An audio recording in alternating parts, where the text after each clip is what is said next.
welcome to another episode of Two Strike Noise, your weekly/bi-weekly baseball history podcast. I am one/half of the show. My name is Jeff. The other half/part of the show is Mark A. Johnson. Mark, how you doing? Yeah, how'd you know my nickname was Slash? That's Well, I'm a big Snake Pit fan. That's it. That's it. No, it's going well, man. I heard the weather is pretty crazy in your area of the woods. Yeah. Last time we recorded, I was in a sweatshirt and a hoodie, and now I am sweating again in the Two Strike Noise studio because it's over 90 degrees. No, that's nice, man. It's definitely fall here. Ugh. We have a little sun right now, but it's not going to be for long. I'm envious, but I am also, the reason we missed a week and everything's kind of screwed up here is I am going to be in Pittsburgh for work. So it's going to be a little bit cooler there. I'm excited about that. And I'm going to be at hockey games, so that'll be good too. But I am going to try and hit up, I believe there's a Roberto Clemente museum there. I need to hit that up while I'm in town. That'd be awesome. Yeah, I have not been to that yet, so I'm going to try to get some time and get there. But Mark, we got a lot to talk about. And you know what? The postseason is here. Neither of our teams made it, so there's no real BP. I mean, I guess, you know what? It's like we've got sponsors coming in and they're going to do BP. So let's get into BP anyway. Okay. Yeah. So first of all, the A's finished up the season in Anaheim against the Angels last, I guess how many weekends ago when this is getting out there. But the Angels had a fireworks show on their last Saturday night game of the season against the A's.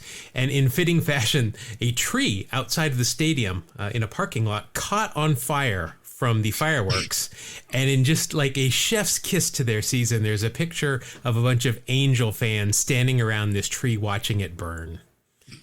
God. It's so appropriate for, you know, the high hopes they had even at the trading deadline, and then just to see it all go up in smoke.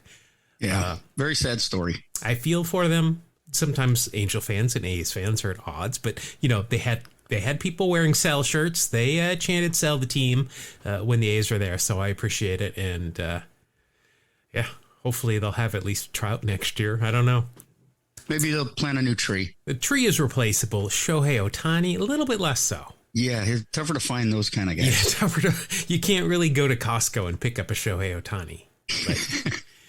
Right? No. Let's see, Mark, just... you know, the season's over. Our first season with the bigger bases, the pitch clock, and the disengagement rule. I was trying to think, Mark, when was the last time you saw an actual hit and run? That's a good question. I don't remember seeing a whole lot this year. I can't remember one off the top of my head. I mean, I don't even really remember base stealers, looking in as they're running to see if the guy makes contact, which is always kind of a sign of hit and runs. Right. I think that the disengagements and the pitch timer and that kind of stuff seems to have done away with them. I guess because it's easier to steal bases now. So I don't know. I mean, hit and runs I'm not sure. open up the infield for the hitter. I'm wondering if anybody can point to a game, because I mean we can pull up through MLB.TV any game we want and see an actual hit and run, or is it just a thing of the past? I don't know. Interesting, and it makes me wonder why too. I'm wondering, is it just because it's easier to steal bases now that they think that it's a higher percentage of completing a straight steal than a hit and run working successfully? Yeah, I don't know. Weird. Just, I don't know why I thought of that, but I know why I thought of it, because I'm playing the show and I kind of quasi hit and run with Ricky all the time. So that's why I thought of that. But another thing that got me thinking while I was playing the show was Tom Hankey ever referred to as Tom Hanky Panky? That I recall, no. Why not? I mean, that just kind of writes itself, doesn't it? Tom Hanky Panky. Yeah. I mean, these are things when you're playing the show for hours on end that start to creep into your mind. Let's see, Mark, Jeff Passan. That's a big name in baseball. I'm guessing most people listening to this podcast probably know who Jeff Passan is. If he puts something out there on baseball social media, people pay attention. People dissect it. It's like the people that dissect those cue drops. I mean, everything has got to mean something in his posts. He also, though, has a very good sense of humor. which is appreciated. Randy Arozarena, likewise, is a big deal to baseball people, especially if you play the show, or you're a Rays fan. The Macarena, likewise, was a big thing to baseball people in the mid to late 90s, because you couldn't go to a baseball game without either the grounds crew doing the YMCA at some point or the Macarena being played in between innings to see how many people would actually embarrass themselves and do the dance. And, when they did that, they could actually be put up on an actual Jumbotron at that point. We're talking a Jumbotron by name. An actual trademarked Jumbotron. Yeah, they were still around then. Well, Jeff Passan, only a couple of decades late, but here it is. He has released a song. I'm not sure that he's released it, but this is the parody song that you didn't know you need. It is Jeff Passan singing the Macarena, or more specifically, the Arozarena. There's a guy who hits his name Randy Arozarena. Every time he takes a swing, it is a thing that's cosa buena. Running round the bases, he's as fast as a hyena. Arozarena. Aye. There's a guy who hits his name Randy Arozarena. Every time he takes a swing, it is a thing that's cosa buena. Running round the bases, he's as fast as a hyena. Arozarena. Aye. Hyena is a bit of a stretch to to rhyme with Arozarena, but I appreciate the effort by Jeff Passan. Oh yeah, I mean you got to give him a thumbs up for giving it a shot. Yeah. So now, when Randy Arozarena first kind of came into the baseball consciousness, it was not with the Cardinals who he came up with. It was with the I think he kind of broke out a couple of years ago in the playoffs for the Rays. And yes, whenever I have heard his name since that first kind of playoff run, I have instantly sing another song whenever I hear it, and it is by one of my all-time favorite bands that I'm guessing people probably know the band but probably don't know the song. Off the deluxe album by Better Than Ezra, there is a song called Rosalia, and this is what it's the chorus sounds like, that I always sing Randy Arozarena's name to. Put on your mask, wearing your cape. Put on your mask, my Rosalia. Put on your mask, wearing your cape. Put on your mask, Randy Arozarena. See, man, that fits perfect. Doesn't it though? I think there's plenty of songs that Randy Arozarena's name can be sung to, but that just happens to be that's like an album. If you get 5 albums and you're stuck on a desert island forever, that is one of my albums. So Better Than Ezra is awesome. I'm with you. Ezra. Yeah, I love Better Than Ezra. Let's see. Another thing that a lot of baseball people know about is Marlins Man, right? Mm-hmm. Shows up in every big game, and except for the Marlins games, with his orange jersey on. He's got spiky orange red hair, and he wears that visor, kind of like Steve Spurrier. Because I'm a big football fan, I know these things. Oh yeah. So he was at Game 1 between the Brewers and D-backs with 2 other very famous baseball fans. Famous fans being people who are known in the baseball community as fans, not like Rob Lowe supporting MLB in general with that Major League Baseball hat or anything. These aren't celebrities. They're baseball fandom celebrities. But he was sitting in the front row there, right between Brewers mainstay front row Amy and the M&M guy from the White Sox. Oh, jeez. They were all there? It was a virtual row of luminaries sitting behind home plate. Yeah, I do. The Marlins were playing on the same day, but he wasn't there supporting them. But anyway, I want to know this. When did impersonating Marlins Man become such a big thing? Because here in the Bay Area, sometimes there are up to 3 or 4 fake Marlins mans, I guess, sitting directly behind home plate for random weeknight games for both the A's and the Giants. What in the world? I don't understand why. Sometimes there's just one, and it's obviously a spiky wig, and it's obviously not him. But is he paying them to be there to like spread his brand or something? I don't know. I don't know. That's bizarre. Yeah. So a couple of years ago, there was a horror movie called Smile, and we talked about this even on the podcast. They paid actors to sit right behind home plate and just stare straight ahead with this creepy smile for the entire ball game. it was part of the plot of the movie is that when you become infected or something, whatever, you get this creepy smile that you can't wipe off your face. And I remember they did it because the Yankees were in Oakland, and they did it for the Mets game and the Yankees game. And so they were sitting behind home plate, and tickets I can't even get for the A's game. So I was a little frustrated.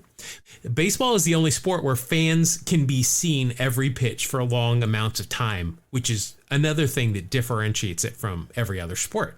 Lord knows I've been on TBS and ESPN for hours and hours. When I worked for Atlanta, I would get phone calls on like that Nokia mobile, everybody's first like mobile phone. Yes. Asking, from friends asking me to signal them if I was okay. My boss called me once and asked me to wave at him during the game.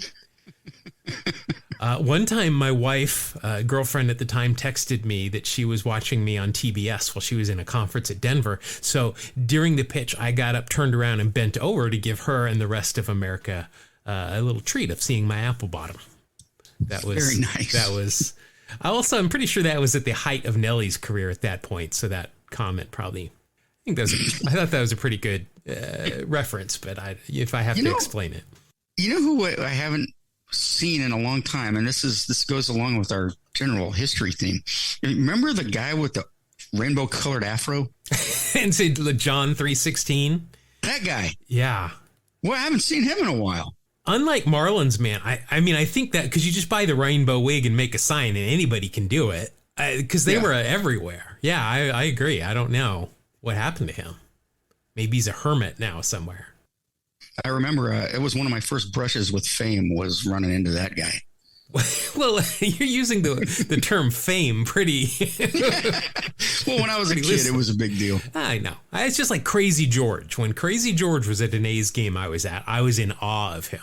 Despite the fact, Ricky Henderson's there on the field, Crazy George is there, and that's going to catch my eye.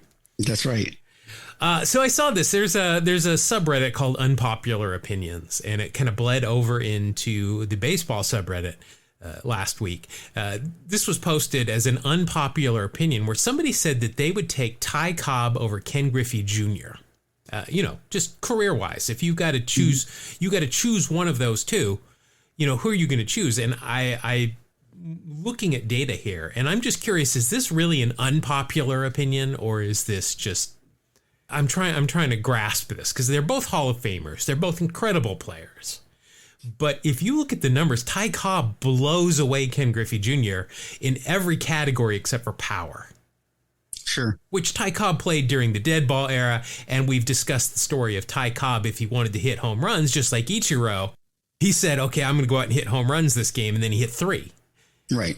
So it just wasn't the way that baseball was played. Now, sure, I understand Ken Griffey Jr. is especially for you, being from Seattle, but I know for a lot of baseball fans, maybe a little bit younger than us, he was the coolest guy you could put out there on the baseball field.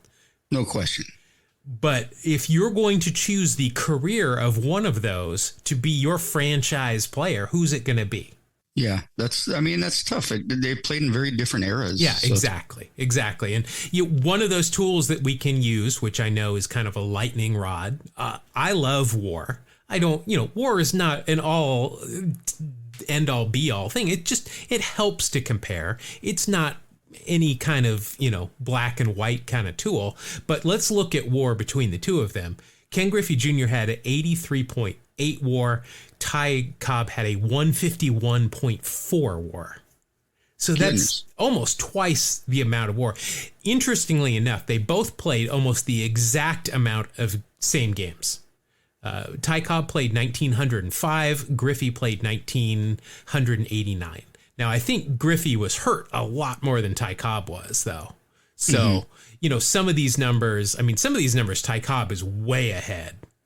So if Griffey would have played, he wouldn't be catching up. But still, you got to take injuries into account. But I don't know. I'm just, Ty Cobb's average is, almost 100 points higher. RBIs are almost the same. Ty Cobb does have more. Obviously, stolen bases, Ty Cobb blows away Griffey. Home runs, obviously, Griffey blows away Ty Cobb. So that goes for slugging as well. But you look at OPS, and Ty Cobb had a 944, Griffey had a 907. So both are elite, but there's still, a 30-point difference in there. Right. All-Stars didn't, there were no All-Stars when Ty Cobb played. MVP slash Chaucer, is that what it was? The Chaucer, what's the what was that called? The something award. Chalmers. Chalmers. Yeah, you did the story on that. That's why I was looking for you.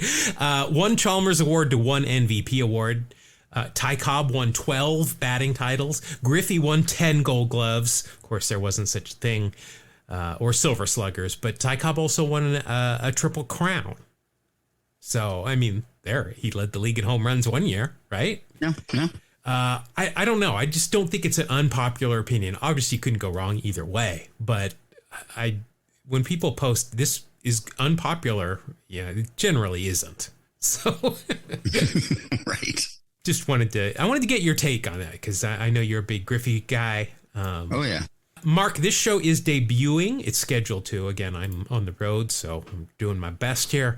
October 11th is when this is debuting. Now, we do have, obviously, we're getting close to trivia territory instead of debuts. But October 11th, 3 Major League Baseball players have made their debuts today. That would be Pat Whitaker in 1888. And Sam Campbell and Horace Hembold in 1890. Oh, wow. Big celebrations throughout the country for those guys. I'm sure each of these 3 players had some really interesting life stories, probably had some sort of farm accident at Hughes, and probably played with, sticks and rocks. But those are the 3 debuts for today. No, that works. Yeah, it doesn't have to be somebody we know. It just has to be debuts. So they made their debut today. That's right. Very good. All right. That's going to do it for our BP segment. We're going to the grounds crews just sipping on their sodas and got their legs, their feet kicked up as they're watching the sponsors swing and miss at like 50-mile-per-hour pitches. At least that's what happened last time I was taking BP. But I didn't swing and miss, and it was faster than that. I digress. All right.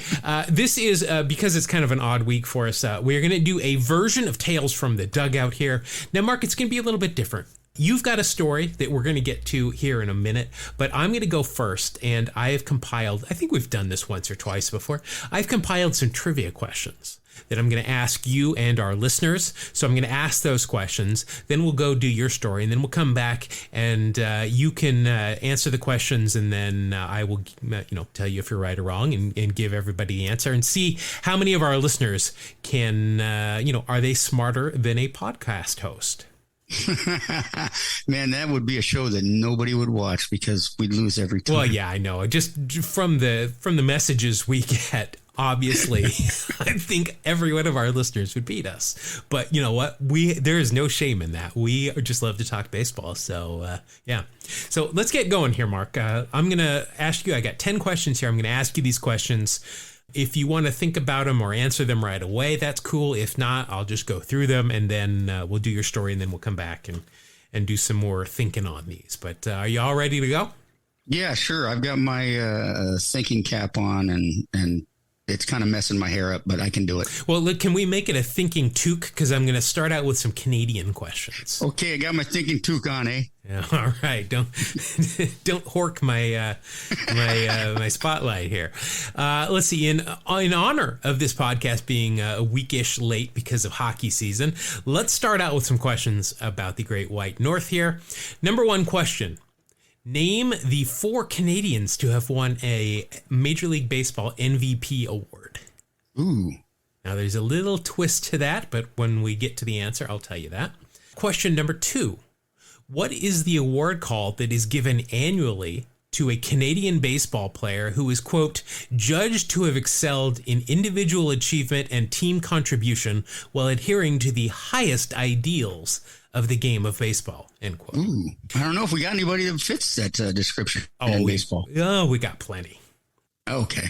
I've got some names too that I will tell you about when we get to this. But question number 3, who was the first winner of said award, which was given out for the first time in 1984?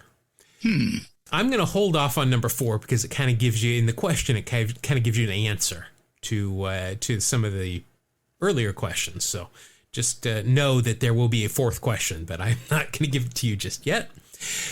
This will conclude our Canada-only section, so we're now going to open up questions to include the entire planet. So number 5, who took Cal Ripken's place at third base when the Iron Man voluntarily sat down after playing 2,632 consecutive games in 1998? Ooh, yeah, nobody thinks about that part.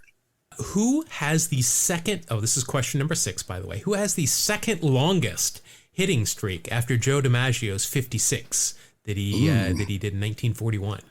Okay. Number 7 is another question I'm going to have to hold off on because it's part of it is the answer to question number 6. Another streak question, question number 8. Who holds the streak for consecutive games reaching base multiple times? Wow. Yeah, I'd never thought of that, but question number 9. Ronald Acuna Jr. became the inaugural member of the 70-40 club this season, stealing 73 bases and clubbing 41 home runs. Equally impressive is the 20-20-20-20 club. That's 20 doubles, 20 triples, 20 home runs, and 20 stolen bases in a single season. There are only 4 members. Frank Schulte was the first to do it for the Cubs in 1911. There have been only 3 others to accomplish this feat since, and you definitely know their names. How many of them can you name? Wow. 20-20-20-20 club. And the last question, who was the last player to make his major league debut that has all 5 vowels and a Y in their name? Okay. Wow. All right. So those are your questions. You can I don't know how much you can think about them because you're going to do a story now, but our listeners can certainly hit pause, think about these questions, and then let's see how they stack up against you. Okay, fair enough. All right. So I'm gonna hand the reins over to you. You do your story, and then we'll come back and we'll revisit these. Okay, sounds good. Okay, dude. So here's this is kind of interesting. Have you ever heard of Robert Cotter? Cotter. I've heard of Welcome Back Cotter and the Sweat Hogs, but I don't know that there were many baseball references on that show. Right. They did welcome him back in Philadelphia in 1998 as the fan of the century. Wow. Nice. Yeah. Now, the thing is that Mr. Cotter, that's going to be fun calling him that. Let's just call him Robert. What was the actor's name? Gabe somebody? Gabe Kaplan. Yeah, and he was a master. I'm sorry to go on this tangent, but he was a master at the network Battle of the Stars. Yes. He was so athletic, and he just didn't look like it. But yeah, sorry to also derail a fantastic it. Poker player. Oh, well, there you go. I didn't know that part. Well, in 1922, Robert Cotter was at a Phillies game and he caught a foul ball. All right. So he put it in his pocket, and he was 11 years old. And the ushers came over and said, give back the ball, because back then balls were, relatively expensive comparatively. And team owners were, of course, penny pinchers, as we have found out over the years. So you were expected to just throw the ball back out on the field. Like if a basketball goes into the crowd, they just throw it back out in the field, something like that. Well, Robert was like, no, I caught a ball. I'm going to keep it. So he refused to give it back. And they actually hauled him off to the police station, and he spent a night in jail for not giving the ball back. I think that's a little harsh, but they apparently wanted to make an example of him. And so they charged him with larceny. And by the time his mom found out, she went down to the precinct and the courthouse was closed. So little Robert had to spend the night in jail at age 11 for keeping a foul ball. This was not good public relations. So when they brought him back in 98, hey, we apologize. Here's a team autographed baseball, and Robert's like, well, it took you long enough. You should have thrown that one back. Yeah. There was another guy you could look at. In 1904, they started putting security employees in the stands that were going to retrieve foul balls. And so these guys were running around trying to pull foul balls back from fans. And the Cubs finally came out and said, this is really bad PR. And he said, it isn't always good business to be penny wise. Nobody ever told. Well, there's a few guys I can think of that nobody ever told that. If Zach Hampel would have been around then, he would have been, every team would have hired him to just go in the stands and retrieve balls. Judge Charles Brown ruled in favor of Cotter when they went to court. And he said, and I quote, "Such an act on the part of a boy is merely proof that he is following his most natural impulses. It is a thing I would do myself." So that was all over the paper, and very, very bad publicity. What had happened actually a year before in 1921, Reuben Berman, Giants fan, he was sitting in the box seats at the Polo Grounds, and a ball came his way. He grabbed it, and the usher came to get it, and he just chucked it he just tossed it like several rows back into another group of people. Well, they didn't like that. The Giants took him from his seat. They took him to the office, yelled at him. They kicked him out of the stadium and gave him his ticket money back. Fred Knowles was the team secretary back then for the Giants, and he said, "In the future, I will not be so lenient, and any person caught trying to steal a ball will be arrested and the complaint pushed." Wow. Okay. Mr. Berman was not satisfied with that, and he came back with a $20,000 lawsuit alleging humiliation, loss of reputation, and mental and bodily duress. After the Giants finally responded to him a year later, the case was tried, and the plaintiff, our friend Berman, was paid $100. So the Giants changed their ballpark policy. It was called Reuben's Rule, and it allows fans to keep foul balls after catching them. And ever since then, it's been something to do, to go to a ball game, hopefully to catch a ball. We have Robert Cotter and Reuben Berman to thank for that opportunity. Is that also the time when the Yankees banned Orioles hats from the special seats? From the commish box? Yes, from the owner's box. Yeah, that was the same exact time. There was a girl wearing a Orioles hat. Wow. Yeah, at Yankee Stadium. It was weird because in between innings, it was a dance cam, and she got up and danced very oddly. Oh, yeah, I remember that. Yeah, it was her thumb leg kicked out. Yeah, real weird. Yeah, real weird stuff. We need to just make this. It's no longer a baseball history podcast. It's a baseball Seinfeld history podcast. Right. Oh, that's very good. So is it called the Reuben Rule throughout baseball, or just... Reuben's Rule was just what they called it back then in New York, but it's probably not known anymore as Reuben's Rule, but it certainly was a disaster PR-wise, and they rectified that. And now we all want to catch a foul ball. Yeah. I have caught one, and that was in a minor league game. I caught one during BP at the Mariners in college, but I have a million game balls just through work. I've got a million of them, but I've only caught one from I've never caught a home run from an actual game. I got one at the Mariners when I was in college. I caught during BP.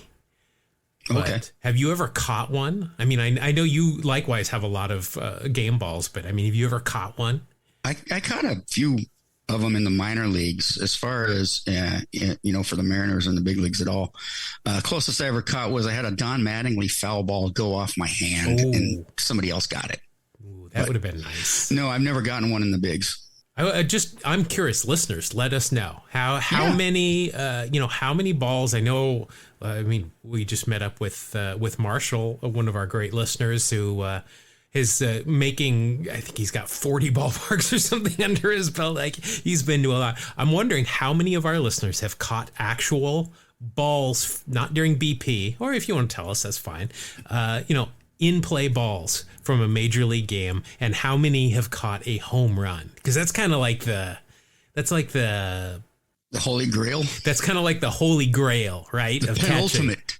Yeah, well, no, the penultimate is second to last. So it's not the penultimate. It is the Holy Grail to catch a home run. Yes.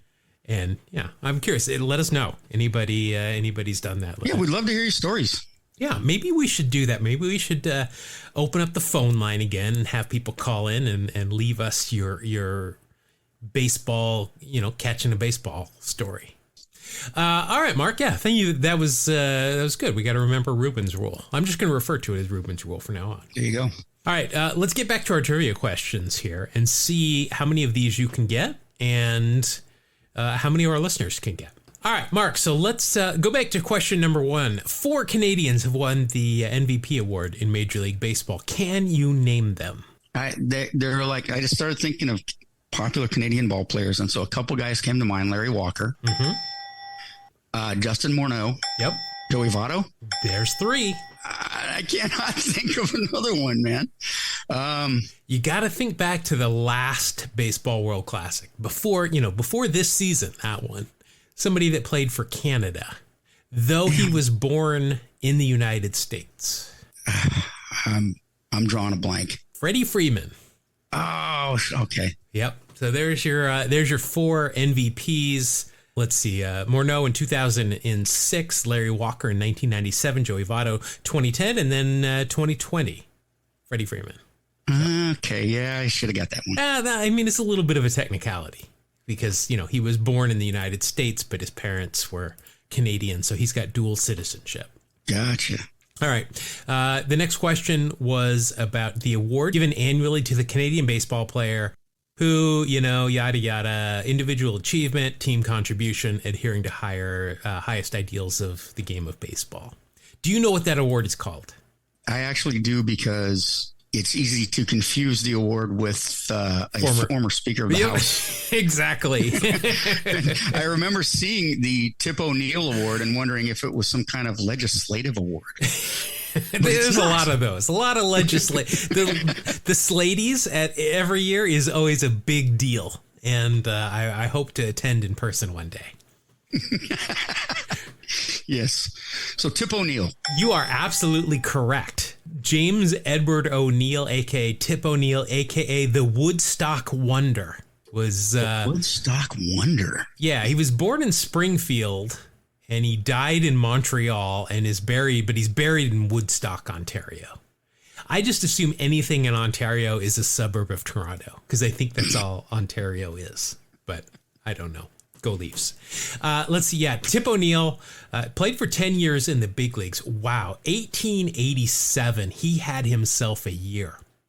Led the league in runs, hits with 225, 52 doubles, 19 triples, 14 home runs, 123 RBIs, all of which led the league.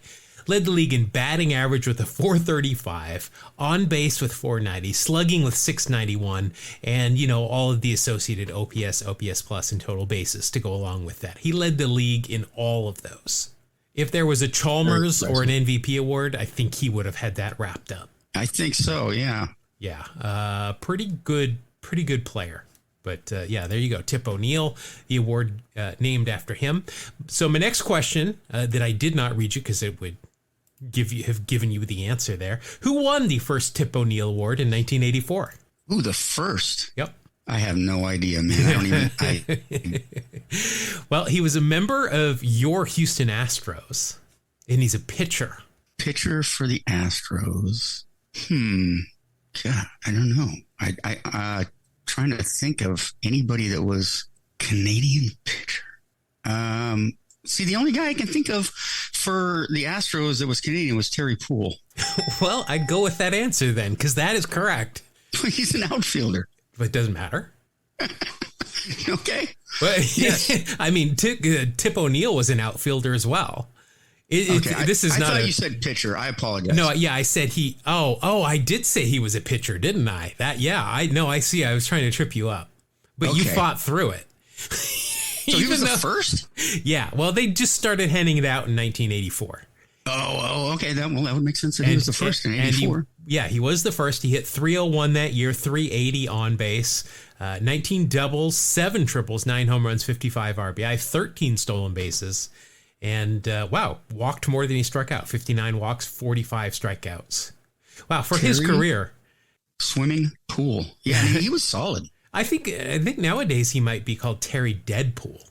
Ooh, yeah, possibly. 15 years in the big leagues, 14 with Houston, and then final year in 1991 Only appeared in 15 games for the Royals. But for his career, he walked 505 times, struck out 507 times. Wow, that's impressive. Yeah, a solid player. Overall average of 280, a 349 career on-base percentage. Yeah, I was always a fan. Yeah, that's underrated. Some good numbers there. All right, so let's see. Technically, you have gotten all of them correct. I gave you 3 out of 4 on the first question. Okay. But you're doing very well. So, besides Justin Morneau, Larry Walker, Joey Votto, Terry Poole, and Tip O'Neill, name as many other Canadian baseball players as you can. Hint, there are over 400 of them. Give me. You want me to just start rattling them off? Let's do a name that tune thing where they used to say, remember, I can name that tune in 6 notes. How many do you think you can name? What's a reasonable number? 5? 7. 7? Okay. Let's hear them. Okay. Do I get to count the ones I already said? No, I specifically said in the question itself that you could not name those. Okay. You want to change your answer now? Yeah. Let me think. I'll give you this. Here's one hint. Professional hitter. Professional hitter. Actually, one just came to mind that wasn't a professional hitter, but I remember it being a big deal because he threw a no-hitter for the Mariners when he was in Canada, and it was James Paxton. Okay, there's one. Yeah, the Mariners had another Canadian guy, Michael Saunders. Oh, yeah, the Condor, right? Yes, the Condor. And he was never healthy. No, he was not. That dude, and he would have been, he could have been really good, too. He was solid.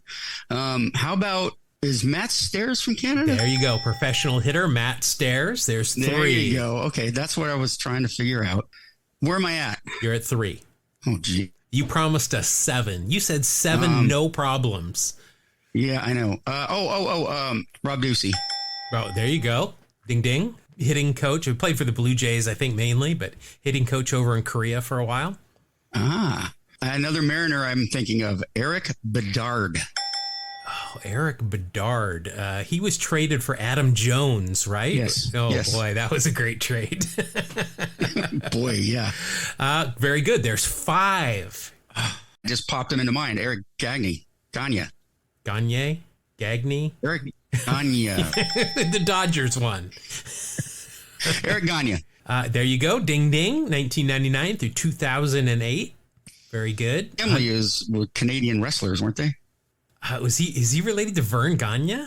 Is Eric Gagne related to Vern Gagne? Is that what you're inferring, or are you just making a joke? Yes. Yes.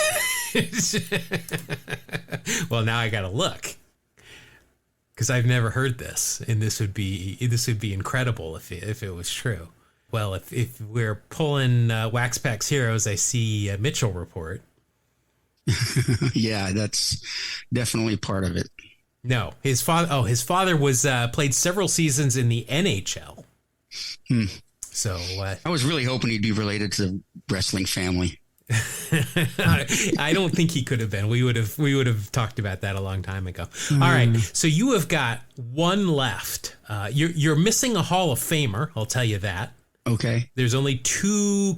No, there's 3 Canadians in the Hall of Fame, I believe.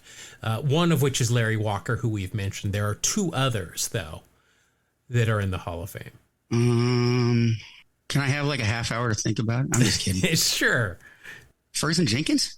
There you go. Fergie Jenkins. There's one of them. That's 7. Very nice. I was going to come back with Vince Horseman, but...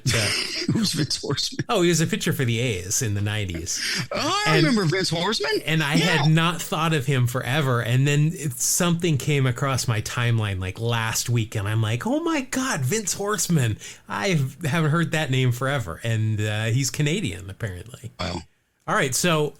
There you go. Very good. I don't know that I could have done that. Certainly not as easily as you did. Some other players here of note. Russell Martin. I just thought of Ryan Dempster. Ryan Dempster. Jason Bay. Oh, yeah. Geez, that's an obvious one. Corey Koski. I would have never known that he was Canadian. Vladimir Guerrero Jr. How about that? Oh, well, yeah. Brett Laurie, famous hothead.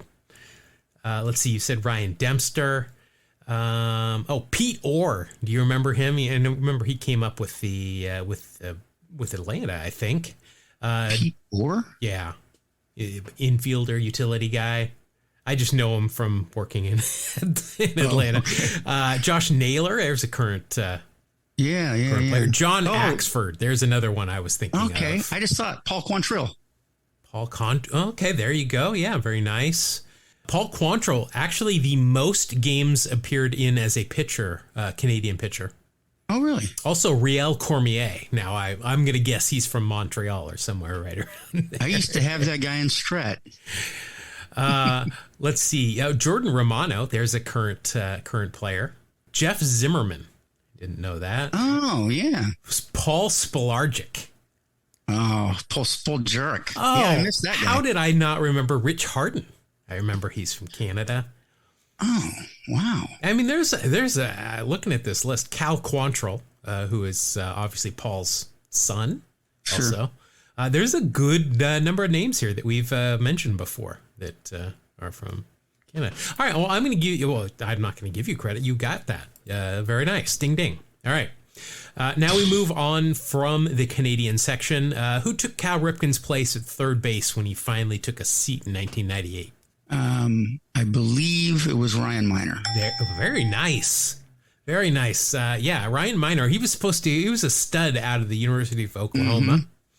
Mm-hmm. Wow, he was drafted several times. Eventually, he was first drafted in the 15th, then the 7th round, and then finally drafted in the 33rd and signed with the Orioles. But yeah, oh, wow. Only played 4 seasons in the big leagues. Never broke. Let's see, 4 seasons, 3 with Baltimore. 2001, his final year was with Montreal, where he played in a career high 55 games, a career 177 average, 228 on base. Just couldn't convert the college career into the big leagues because he was a stud in college. But yeah. Never was able to make it. So, all right, there's another one you've got. Very nice. Next, second longest hitting streak after Joe DiMaggio's 56. Okay, you got me on this one. I honestly, the only other long hitting streak I can think of was when Pete Rose. All right, so the second longest hitting streak is Wee Willie Keeler. Oh, okay. Oh, no, I don't think I'd have come up with that. In 1897. Well, technically... so he hit for 40. He hit in 45 straight games, but it was done between seasons. So he started at the end of the 1896 season and then continued through the start of the 1897 season, which frankly is just as impressive as to take a 5 or 6 month break and then pick right up where you left off. I mean, that's pretty good. Let's see. Pete Rose is got 44. That was in 1978. Okay. A note on Wee Willie Keeler, though. Keeler had 570 at-bats in 1890, and he struck out twice. What? Can you believe that? That is a 285.0 at-bat to strikeout ratio. That's the best in baseball history. Yeah, that is incredible. Let's see. Also, this is a note that I thought was interesting when it comes to hit streaks and Joe DiMaggio. During the first season of Star Trek: The Next Generation, there is an episode titled "The Big Goodbye." And in it, Joe DiMaggio's streak was broken by a shortstop named Buck Bouquet of the London Kings in the year 2026. Uh-oh, they got to hurry and get that set up. Yeah, I was going to say, so I guess that, the whole expansion question is half answered. London gets a team in the next 2 years, and a shortstop who is yet to play a professional game will break his hit streak. There you go. Yeah. Also, I wanted to mention Joe DiMaggio. When he played for the San Francisco Seals when he was in the PCL, he had a 61-game hitting streak. Yeah, with a total of 104 hits during the streak. Goodness gracious. So that got me to look up his numbers when he played for the Seals. So he played for 4 years. The first year in 1932, he only appeared in 3 games. But 33, 34, and 35, he appeared in over 100 games in each. In 1933, he had 259 hits. Then in 1935, he had 270 hits. Goodness. Yeah, that's those are some incredible numbers. No RBIs listed. Don't have those numbers, because I would love to see when you almost have 300 hits, how many RBI you have. All right, so let's go to number 7. I did not give you this question because it has to do with somebody that we just talked about in the last question. Speaking of Wee Willie Keeler, how tall was Wee Willie? Boy, what was considered wee in the 1890s? he was 5'6". No, that was a giant. Oh. Although Ty Cobb was 6'1". I didn't know that he was 6'1", but he was a very large man at that point. What did I say? 5'6"? 5'6". Was he 5'2"? Well, split the difference between your two answers. That would be math. Yeah, I know. I was going to say I don't want to put you on the spot, but Wee Willie Keeler was 5'4". So, looking at other famous height challenged individuals in the major leagues, Eddie Gaedel, of course, is going to be the smallest at 3'7". I mean, he's in the baseball encyclopedia, but I'm not sure we can really count him as a big leaguer. Next at 5'3" is Pompeo DeVillo, a.k.a. Yo-Yo, and Stubby Magner, who are both 5'3". And if Stubby Magner is not just a great name for a 5'3" baseball player, I don't know what is. Stubby. Wow, that's a good name. Just for reference here, Jose Altuve is 5'6". So that's probably where you got 5'6", because you always thinking about Altuve. All right. Next question. Absolute stab in the dark. Next question, number 8. Who holds the streak for consecutive games reaching base multiple times? So most consecutive games where you get on base more than once. Who holds it? I was going to say Ty Cobb. That is not correct. It's a good answer, but not correct. Ricky Henderson? Nope, that's an even better answer in my book, but no, that is not correct either. I guess I don't know. All right, it's Ted Williams. Oh, sure. Wow. Yeah. Sure. 1948. He did that in 21 straight games. He reached base more than once. He had a pretty good year that year as well. Almost won the Triple Crown. Hit 369, 497 on base. That is just incredible. That's down, though, from the prior year where he had a 499 on base percentage. That's ridiculous. I mean, listen to this progression in on base percentage from 1941. He had an on base percentage of 553. Huh. Then it dropped to 499. Then he went off and flew jets for 3 years in the military. Came back in 46, had a 497 on base, 499, and then 497 again. And he came insane. In third in the All-Star balloting. 44 doubles, 25 home runs, 127 RBI. Just, that's pretty incredible. But let's see, Lou Bordeaux won the MVP that year, then Joe DiMaggio, and then Ted Williams. Bordeaux had a 10.4 WAR that year.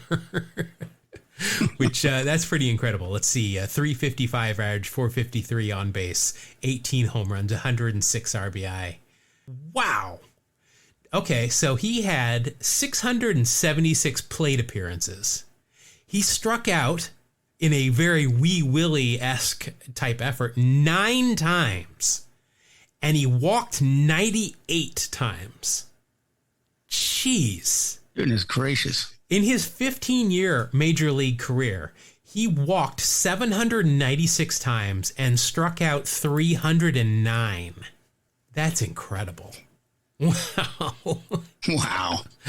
Yeah, nicknamed Old Shufflefoot. Okay. Yeah, okay.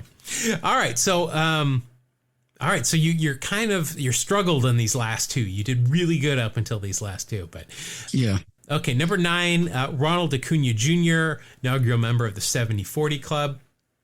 I ask about the 2020-2020 Club. 20 doubles, 20 triples, 20 home runs, 20 stolen bases in a single season. 4 members. I gave you one because I don't think we've heard of Frank Schulte. I'm sure our listeners have. But he was the first to do it for the Cubs in 1911.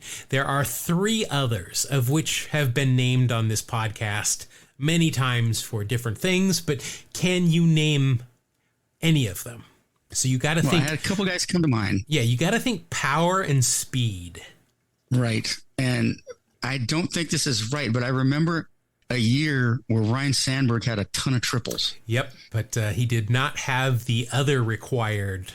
And that was only, I think, 18 triples or 13, one of the two. It wasn't even 20, but you are correct that one outlier triple season.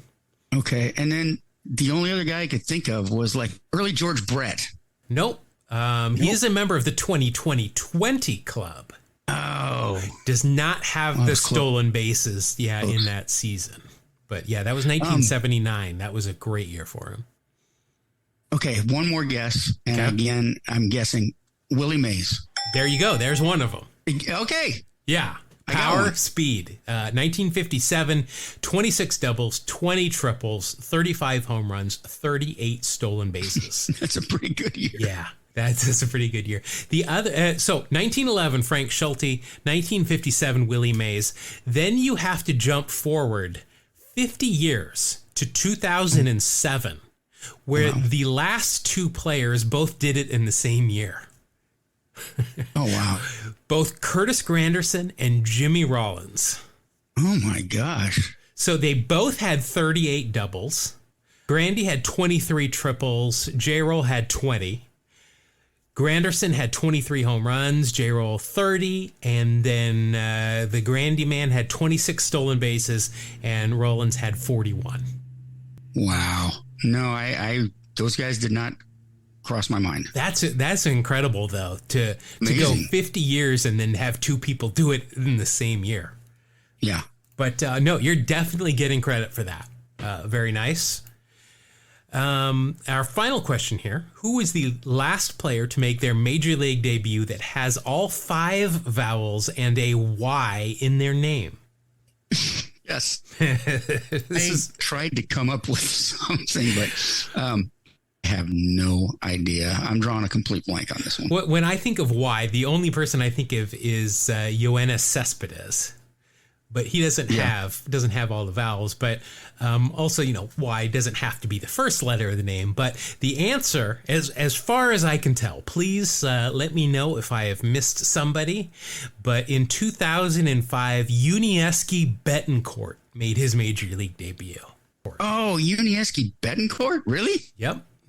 Yuniesky, big signing out of Cuba for the Mariners. Never really lived up to the hype. Let's see. Yeah. Yuniesky 9 years in the big leagues, 5 with the Mariners, who he came up with, 3 with Royals, 2 with the Brewers. Let's see. 1 year he led the league in sacrifice hits with 10. So that would be sacrifice bunts. Yeah. So, I mean, that was his first year in the National League. So.